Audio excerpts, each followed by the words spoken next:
Billionaire found his father crying in the maid's arms. Then she revealed a shocking secret.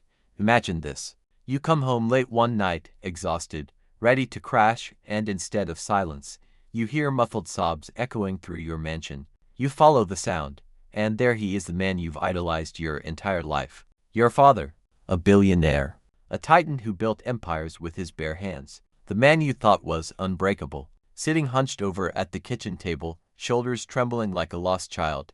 And he's not alone. He's being held. Not by your mother, not by a friend, but by the maid. The woman you barely noticed growing up, the one who blended into the background, carrying trays and cleaning up after gala dinners. Except now, she isn't invisible. She's the only thing holding him together. You freeze, because nothing makes sense. This man doesn't cry. This man doesn't break. And yet here he is, unraveling in the arms of someone who shouldn't matter, but clearly does. Then the maid looks up. Her eyes meet yours, steady but haunted, as if she's been waiting for this exact moment. And with a calmness that slices straight through the air, she whispers, asterisk, he deserves to know the truth. Asterisk, that's the moment everything shifts. Because the story you're about to hear, it isn't about glitz, or power, or the kind of money that buys silence. It's about betrayal that runs deeper than bank accounts. It's about bloodlines, hidden scars, and secrets so sharp they cut through decades of lies. And once those secrets come to light, not even billions can cover the damage. See, this isn't just another family drama. This is the kind of story where trust gets ripped apart, where revenge becomes the only language left to speak, and where the very foundations of legacy are put on trial. And I'll tell you right now, if you think wealth makes betrayal sting any less, think again. Money can buy privacy, it can buy image, it can even buy loyalty for a while. But it can't erase the truth when it's finally dragged into the open. So buckle in. Because this story, it's not just revenge served hot. It's revenge carved slow, chilled to perfection, and plated on silver. And hey, before we dive all the way in, quick pause. If you love stories where justice isn't just served, it's crafted, cold, and unforgettable, go ahead and hit that subscribe button. These scripts take hours of research, writing, and editing. Not to mention the emotional recovery from secondhand rage. Your support helps us keep digging up the stories that make your jaw drop and your heart race. Now let's get into it. I grew up in a world most people only see in glossy magazines. Gated mansions, private jets, security at every door. I was the son of a billionaire, which meant privilege. Yes, but it also meant rules. A lot of them. My father built his empire from nothing, and he wore discipline like armor. For him, every move was strategy, every smile was calculated, and every failure unacceptable. To the outside world, he was a titan. Inside the house, he was something colder. He loved me, I think, in the way a general might love his best soldier. But tenderness, hugs, long talks about dreams, forget it. My father believed emotions made you weak. He didn't want a son, he wanted an heir. Then there was my mother, the perfect society wife. Always dressed, always smiling, always networking. She could throw a gala with 3 hours notice and still have the floral arrangements match the champagne labels. But her world was shallow, built on appearances and status. To her, family was another accessory, something polished, displayed, then stored away once the cameras left. And in the background, always in the background, was her, the maid. She'd been with us for as long as I could remember. Quiet, steady, almost invisible. She wasn't one of those warm, talkative housekeepers from movies. She moved like a shadow, present but never obtrusive. If I was crying as a child, she'd leave a folded handkerchief on my desk. If my father exploded in anger, she'd be the one silently sweeping up the shattered glass. She never took sides, never raised her voice. Just there, watching. And during our household looked perfect on paper. Magazine spreads, charity galas, picture-perfect vacations where everyone smiled at the right moments. But if you paid attention, if you really watched, you'd see the cracks. The way my father's hand tightened around a glass when my mother interrupted him. The way my mother's laughter grew louder at parties, as if she was drowning out something only she could hear. The way the maid sometimes paused, just for a second too long, staring at us like she knew more than she ever let slip. Growing up in that house felt like living inside a snow globe. Everything glittered, everything was curated, but it was suffocating. You learn early on that money doesn't solve tension. It just hides it under designer rugs and imported marble. There were nights when I'd lie awake in my massive room, walls lined with books I hadn't chosen, trophies for activities I hadn't loved, and wonder if this was what family was supposed to feel like. Cold, performed, hollow. My friends envied me. They thought I had everything. But if you've ever sat in a dining room big enough to seat 20 and felt utterly alone, you know money doesn't buy warmth. Still, as a kid, you adapt. You accept that your father will shake your hand instead of hugging you. You accept that your mother will care more about which designer suit you wear than whether you're actually happy. You accept that the maid will be the one to quietly place a cup of tea by your side when no one else notices you've had a rough day. And maybe you bury the unease. Maybe you convince yourself this is normal, because questioning it, that means pulling at threads you're not ready to unravel. But here's the thing about cracks. They don't stay hidden forever. Pressure builds, secrets strain, and eventually, something has to give. Looking back now, I realized the maid's silence wasn't just habit. It was survival. She carried something in her eyes, something I didn't understand back then. A secret weight, tucked neatly behind her calm expression. I just didn't know it would be the very thing to blow our perfect little empire apart. So let me ask you, do you think money hides problems? Or does it just make them harder to ignore? It was close to midnight when I pulled into the driveway. The mansion was quiet, every window dark except for a faint glow spilling from the kitchen at the far end of the house. Normally, I would have assumed it was the maid finishing up dishes. But then I heard it soft, and even, like the sound of someone trying not to fall apart, sobs. I froze in the hallway, ears straining. My father didn't cry, not ever. Not when my grandfather died. Not when he lost his first company in the crash. Not even when I broke my arm as a kid and begged him to stay with me at the hospital. He was steel, untouchable. So when I stepped into the kitchen doorway and saw him slumped at the table, head in his hands, body shaking with every breath, I felt my entire world tilt. And then I saw who was holding him. Not my mother, who should have been the one there. Not a friend.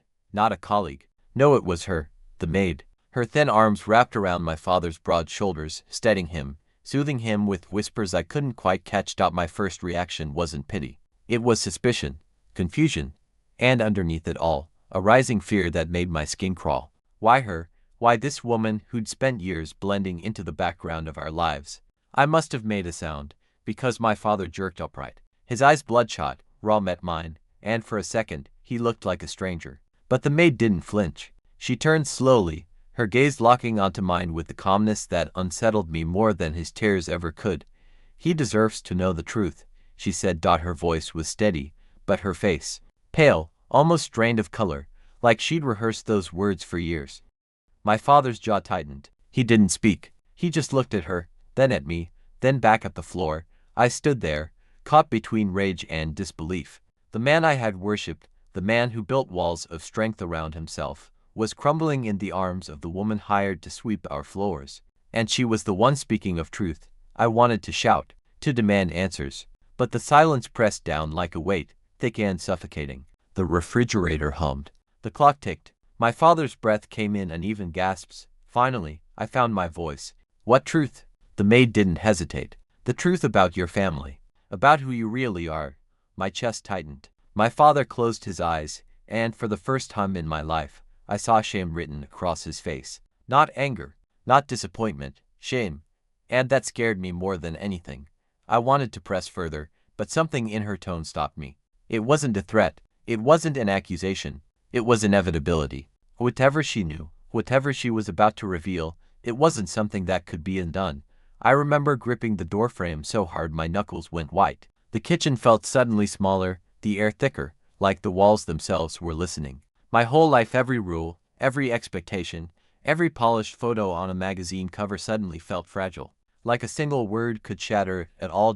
And in that moment, a thought I didn't want whispered itself into my head. Maybe the cracks I'd felt growing up weren't cracks at all. Maybe they were fractures, hiding something much bigger. My father finally spoke, his voice hoarse. Not now. But the maid didn't move. She didn't release him. Her hand rested firmly on his arm, grounding him, anchoring him. She shook her head. It can't wait anymore. He deserves to know. I stepped forward, pulse racing, but something in me hesitated. Did I really want to know? Could I handle it? Because here's the truth about secrets. Once they're spoken, they can't be taken back.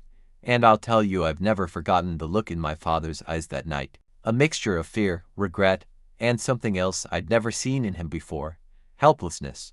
That was the night my family stopped being perfect. That was the night I realized every empire, no matter how gilded, hides its rot somewhere. So let me ask you, if you overheard a family secret being exposed, would you confront them? Or pretend you never heard it? The silence stretched until it felt unbearable. My father sat hunched, eyes on the floor, while the maid, this woman I thought I barely knew, looked straight at me, her jaw set. When she finally spoke, her voice didn't shake. "I'm not just your maid," she said. "I'm your blood." At first, I thought I'd misheard. My brain scrambled for another meaning, any meaning, but there was none. My chest tightened, air catching in my throat. Blood, what did that even mean? My father flinched like her words were knives. He pressed his hand over his mouth, eyes closing as if he couldn't bear to watch. I took a step back, pulse hammering in my ears. "What are you talking about?" Her gaze softened, but it didn't waver. "I'm your father's daughter. His first. The one he never acknowledged." My world spun. The woman who'd swept floors, who'd carried trays and tucked herself into the shadows of my childhood, was my sister. My father's daughter. I looked at him, desperate for denial, for some kind of correction. Instead, he gave the smallest nod. Barely a movement, but enough to break me. I staggered back against the counter, searching for air. "You knew." His voice came out hoarse. "I made mistakes. I was young. Your grandfather. He would have destroyed everything if I'd claimed her. I thought I was protecting. Protecting who?" I snapped. "Your empire, your reputation, or yourself." The kitchen felt like it was closing in. Every marble tile, every polished surface, suddenly tainted. This house I'd grown up in, this perfect family image, they weren't built on strength. They were built on silence, on sacrifice. And she had been the sacrifice. The maid, my half-sister, watched me with eyes full of a pain I hadn't seen before. "I never wanted to hurt you. I just couldn't watch him suffer like this anymore. Pretending. Hiding me. Hiding us. Double quotes us. That word cracked something inside me. I wanted to scream. I wanted to demand why she stayed, why she cleaned up after the very people who erased her. But another part of me understood. Sometimes survival means staying close to the fire, even if it burns. I looked at my father again. This man who had drilled discipline into me, who preached about legacy and strength, who demanded perfection at every turn. And now I saw him for what he was: not untouchable, not unbreakable. Just human, weak, afraid. Rage and grief twisted together in my chest. Who was I then? The legitimate heir? The chosen son? Or just another piece in his carefully constructed lie? "You should have told me," I whispered.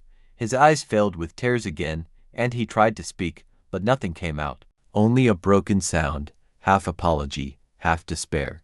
I turned back to her. To the sister I never knew I had. She didn't look triumphant. She didn't look angry. She looked exhausted, like she'd been carrying this truth on her back for decades, waiting for someone to finally notice. That was the moment the foundation cracked. Every holiday dinner, every family photo, every lecture about honor and duty, they all rang hollow. My mother, still asleep upstairs, had no idea her entire life was about to implode. And me. I stood there, torn between the blood I was raised to honor and the blood I never knew I shared. It's a strange thing, having your identity ripped open in the middle of a kitchen at midnight. One moment you think you know who you are, where you come from, what you stand for. The next, you're staring at the pieces, realizing none of it was real.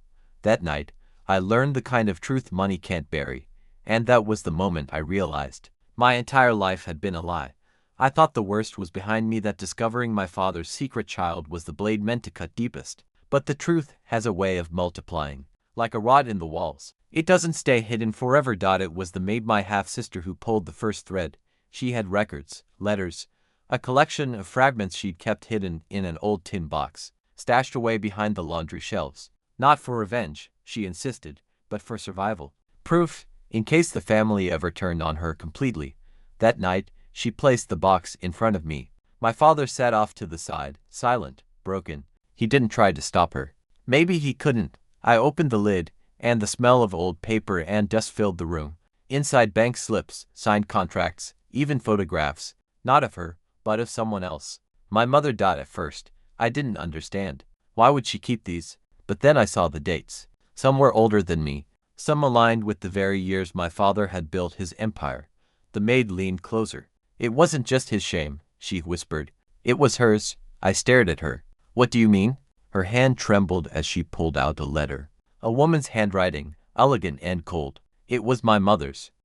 The words felt like acid burning through the page. You promise me. She stays hidden. No one must ever know. If you fail, everything crumbles. And I will not go down with you. Asterisk. I looked at my father, searching his face for denial, but he only lowered his head. That was the moment I realized my mother wasn't the victim in this story. She was the architect. She'd known about the maid all along. Not just known, she had forced her into silence. Years of manipulation disguised as dignity, sealed with threats sharper than any blade. And suddenly, my childhood made sense. The perfection she demanded, the coldness that passed for affection, the way she tightened her grip on every detail of our lives. It wasn't about appearances. It was control. Absolute. Ruthless. I remembered her voice echoing through these walls. Asterisk. Our name is everything. Without it, we are nothing. Asterisk. But what she really meant was, asterisk, without the lie, we are exposed. Asterisk. I couldn't stop the images flooding my mind. My mother smiling for photographs, her hand gripping my shoulder just a little too hard. My father's silence at the dinner table. The maid, my sister, hovering in the background, erased by design. All orchestrated. All deliberate. And then came the worst discovery. The financial records. Buried in those slips and transfers was a trail of diversion of funds from the family business. At first small, almost invisible, but over years, it grew. Millions siphoned off, buried under false accounts and shell companies. I followed the names, the signatures, until I saw hers. My mother's. She wasn't just complicit. She was running it. The empire I thought my father built wasn't his alone. It was propped up by her secrets, her theft, her willingness to exploit anyone, including him. Including me. I slammed the box shut, my heart pounding. She lied to me, I muttered. To all of us. The maid's eyes were heavy with pity. That's what power does. It doesn't always scream. Sometimes it whispers, it smiles. It plays the perfect wife while it buries the truth. I felt sick. Because she was right. And here's the cruelest irony. The maid, my half-sister, the one erased from every photo, was the only one brave enough to show me the truth. She was the key to unlocking the years of deceit my own mother had cemented into stone. I wanted to hate her for it, for exposing everything I thought I knew. But I couldn't, because without her, I'd still be blind. And maybe that's the strangest betrayal of all, realizing the one you ignored, the one you dismissed, was the only person who ever truly stood on your side. That night, sleep didn't come. I kept replaying her words, my mother's letter, the numbers bleeding across those slips. The walls of this house seemed to whisper, mocking me with every memory. By morning, I had only one question burning in my chest. What's worse, being betrayed by family, or being lied to your entire life? Pain has a strange way of sharpening into clarity. At first, I was drowning, betrayal pulling me under, every truth twisting like a knife. But as the hours turned into days, something inside me hardened. The tears dried, the confusion thinned, and what was left was focus. I couldn't change the past. I couldn't erase the lies. But I could make sure the people who built their empire on deceit paid for every brick of it. And for once in my life, I wasn't going to play their game. I was going to set the rules. It started small, quiet, invisible. I learned early that revenge wasn't about rage, it was about patience. The louder you shouted, the quicker they covered their tracks. So I kept my voice calm, my face blank. Around my mother, I played the role of dutiful son. At family dinners, I smiled on cue, lifted my glass, and pretended not to notice the venom behind her perfect smile. But when the nights came, that's when the real work began. I dug through ledgers, files, and archives my father had locked away. The financial skeletons she tried to bury. I unearthed them one by one. Every transfer, every shell company, every payoff tied back to her hand. And when I couldn't find the answers alone, I turned to allies. Quietly, strategically. Old board members who'd been pushed out. Accountants who left under mysterious circumstances. Even a journalist or two, people who smelled blood but never had enough to print. I gave them threads. They gave me stories. Together, the puzzle grew. But revenge wasn't just about information. It was about leverage. I began cultivating mine. Social connections my mother prided herself on. I infiltrated them. At galas, I laughed with her friends, charming them just enough to loosen their tongues. The things people reveal over champagne could topple kingdoms. And then there was the maid, my half-sister. She became my anchor. At first, it felt strange, trusting her after years of distance. But she wanted the truth as much as I did. Maybe more. She knew where the bodies were buried, sometimes literally. Together, we mapped out decades of deceit like cartographers charting poisoned land. Still, I knew exposure alone wasn't enough. My mother had mastered spin. She could turn scandal into sympathy if she got ahead of it. So I needed precision, timing, impact. I wanted her empire to collapse publicly, with no chance to rebuild. That's when the idea formed. A way to make her lies not just visible, but undeniable. Something she couldn't charm, threaten, or buy her way out of. I won't spoil the how not yet, but know this: revenge isn't just served cold. It's carved carefully, piece by piece, until the person you're after is surrounded by the wreckage of their own making. And yes, I'll admit it. There were nights I questioned myself. Nights where I stared at the ceiling, wondering if I was becoming just like her, calculating, merciless, obsessed with power. But then I remembered her words, asterisk, our name is everything, asterisk, and I realized the cruelest way to destroy her wasn't to strike her down. It was to strip her of that very name, to show the world what it really stood for. Not legacy, not prestige, but corruption, deceit, and betrayal. I started planting seeds, quietly, carefully, a whisper here, a leaked document there, enough to stir suspicion, but not enough to trace back to me. I wanted her paranoid and steady, watching shadows until she couldn't tell which one was real. And slowly, I saw it working. The smile faltered. The phone calls grew longer, harsher. She started snapping at staff, at friends, even at my father. Her empire was cracking, and she didn't even know where the first blow had landed. It was intoxicating, watching the woman who'd choreographed my entire life lose her rhythm. For once, she wasn't the one pulling strings. She was the puppet. But revenge isn't just about tearing someone down. It's about patience, precision, and making sure when the final curtain falls, there's no encore. And I wasn't there yet. Not even close, because the seeds were planted. The soil was fertile, but the bloom, that would take time. And when it came, it wouldn't just ruin her. It would ruin everything she built, everything she loved, everything she thought was untouchable. So, let me ask you something. If you were me sitting on decades of betrayal, holding the power to expose it all, what would you do? Would you walk away and start fresh? Or would you tighten your grip and see revenge through to the very end? Asterisk, would you choose revenge? Or walk away and start fresh? Asterisk, it happened faster than I expected. One moment, my mother was standing tall, pearls around her neck, glass of wine in hand, smiling for photographers like she owned the world. The next, her empire started collapsing in front of an audience too large to silence. The first crack came from the documents, leaked to the press, splashed across headlines, shared in whispers and group chats. Shell companies, offshore accounts, bribes that reached deep into politics and business. Every dirty trick she swore she never touched laid bare in black and white. And then came the recording.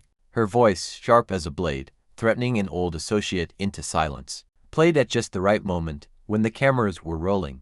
The room froze. You could almost feel the oxygen vanish. She tried to spin it, of course. Denial, outrage, crocodile tears. But it was useless, because for once, she wasn't in control of the narrative. The board distanced themselves. Investors vanished overnight. Even her closest friends, the ones who toasted her at every gala, suddenly didn't know her that well. And there, in the middle of the storm, stood the maid. The woman who had been invisible for decades. Quiet, dismissed, overlooked. Now, she was the one holding the truth that gutted a dynasty. I'll never forget the look on her face. Not smug, not triumphant, just steady, as if finally, after years of swallowing silence, she could breathe again. And me? I watched the woman who raised me on lies squirm under the weight of truth. Watched her perfect mask slip, piece by piece, until all that was left was raw fear. It wasn't loud. There was no explosion, no dramatic showdown with shouting and fists slammed against tables. It was quieter, colder, like ice spreading across glass, fracturing it until it shattered. My father, broken, but relieved, stood beside the maid. For once, not hiding, not pretending. He admitted the truth when asked, voice low but unwavering. And in that moment, I realized something. Strength doesn't always come from building empires. Sometimes it comes from finally letting them fall.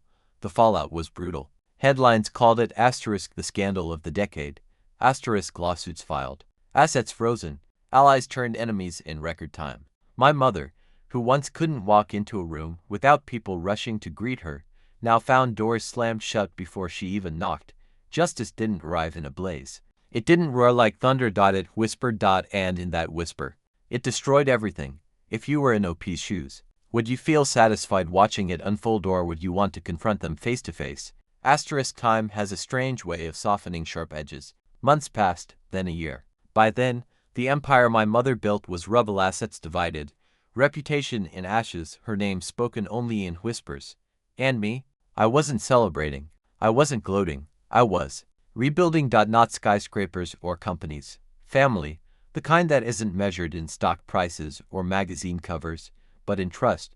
The maid my sister moved from the shadows into the center of my life. We didn't rush it. We didn't pretend decades of silence hadn't happened. Instead, we started small. Coffee in the mornings. Long walks where words came slow at first, then tumbled out in floods. Stories of childhoods lived under the same roof, yet worlds apart. For the first time, I had someone who understood both the privilege and the prison of that house. Someone who didn't want anything from me except honesty. And that, strangely enough, felt richer than anything my father's fortune had ever bought. My father tried, in his own way. He was quieter now, humbled. Sometimes I'd catch him staring out at the city skyline, like he was finally seeing it without the weight of keeping up appearances. He apologized not once, but many times. Some words stuck, some didn't. But I realized forgiveness wasn't about erasing the past. It was about deciding if the future was worth trying for. So I let him in, slowly, with boundaries, because that was the lesson I learned through all of it. Family without honesty is just theater. And I was done playing roles. People asked me if it was worth it. The scandal, the destruction, the loss of everything we once were. My answer: yes. 1,000 times, yes. Because the truth, however brutal, is lighter to carry than lies. I built a new life, one not defined by my last name. I took pieces of the empire and redirected them, funding projects that mattered, not just profits. My sister helped. She had a knack for seeing people, really seeing them, in ways I never could. And slowly, the guilt and rage that once fueled me gave way to something steadier. Peace. Do I still think about my mother? Sometimes. Usually when I see her face flash across some tabloid, older now, bitterness etched where charm used to be. Part of me pities her. Another part remembers every manipulation, every smile that hid a knife. But I don't dwell. That's her burden now, not mine. If there's one takeaway from this story, it's simple. Wealth can buy silence. For a while. But it can't bury the truth forever. Because truth has a way of clawing itself free. It whispers. It cracks. And then one day, it breaks through, leaving nothing the same. For me, that was the end of an empire. But it was also the beginning of a family. A real one. Do you think forgiveness is possible after betrayal? This deep, or is walking away the only path? And so, that was the end of it. The empire that once looked untouchable now stood in ruins, its power cracked wide open, its secrets dragged into daylight. For me, the victory wasn't in the downfall itself. It was in clarity. In finally seeing the truth for what it was, without the filters of money, reputation, or fear. And for the maid, the sister who had carried silence for far too long, it was recognition. Not the kind stamped on magazine covers or whispered at high society dinners, but the kind that mattered: respect, dignity, a seat at the table that should have always been hers. Funny thing about justice, it rarely arrives with a grand trumpet. More often, it comes quietly. A whisper, a steady shift, a once feared name reduced to nothing more than an echo. And in that silence, we found peace. Now, if you felt that same rush of justice like I did, don't keep it to yourself. Go ahead, hit that like button, drop a comment to share your thoughts, and subscribe if you haven't already. These stories take hours to dig out and retell, but with your support, we can keep shining a light on the shadows, the lies, the betrayals, and the quiet victories that deserve to be heard. Until next time, remember, even whispers can destroy empires.